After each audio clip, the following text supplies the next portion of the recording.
Hello, welcome to my series on the live music business, and in today's video we're going to look at the relationship between the artist and the artist manager when it comes to live performance.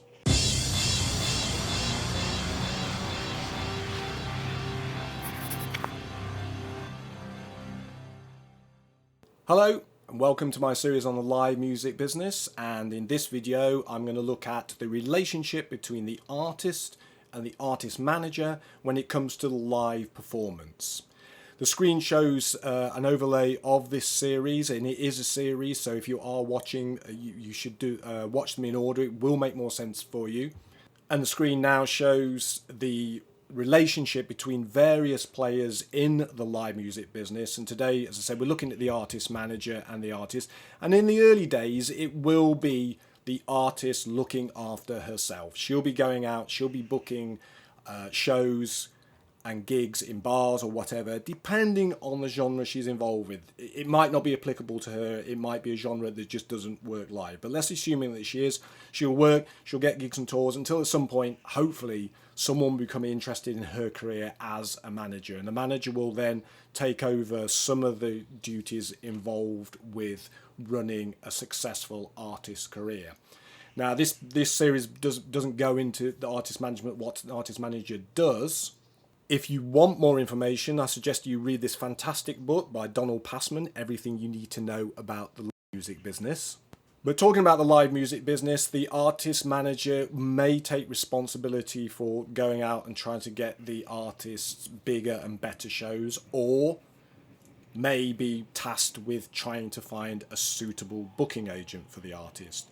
In any case, an artist manager will make her money by charging a commission on the artist's activities.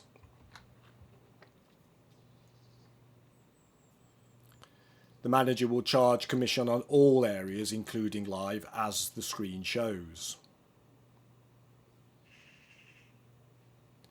Now, this commission is usually based on the gross of the artist's income. So that's before costs have been taken off. And commission rates vary between 10 and 20% depending on the manager and the artist. And I've mentioned before that live is considered to be a very important part of an artist's career these days, not only in measure of success, but also in terms of income, in terms of hard cash money.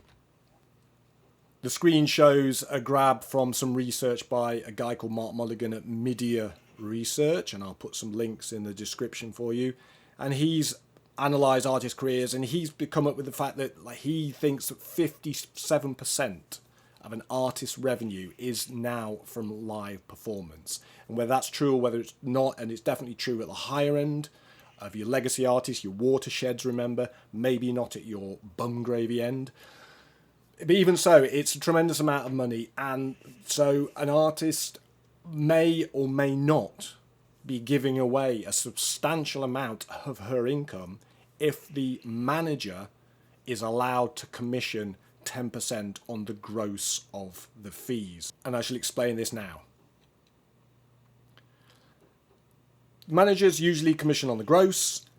In live performance, they should commission perhaps on the net, that's after costs. So let's run through an example here. So say on 10% gross commission, so the manager is commissioning 10% of whatever the artist earns before any costs. So say we've got a gig, and the screen shows that we're going to get $1,000 for the artist to play that show. And her costs to do that show are $900. And costs with live, as you'll see in subsequent sessions, are going to be your wages, your transport, your accommodation, and what we call production, all the sound and light stuff. So in this case, it's come to $900, which gives us a profit of $100. Okay, it's a fictional example, but it shows it quite nicely. If the manager is commissioning on the gross, she's commissioning on that initial fee before costs, $1,000. And her 10% of $1,000 is $100, therefore no profit. Okay?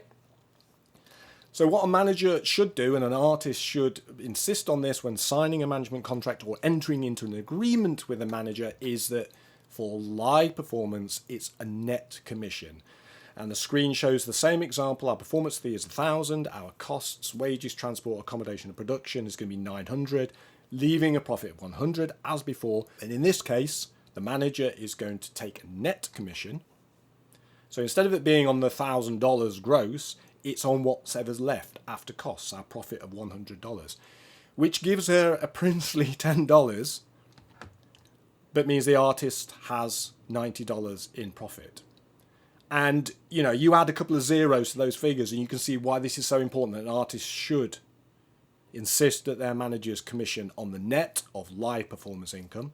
And it also, it serves two purposes, because it also makes sure managers keep a really beady eye on touring costs. Because the more the artist goes and spends on that production, the less the manager is going to make in her commissions.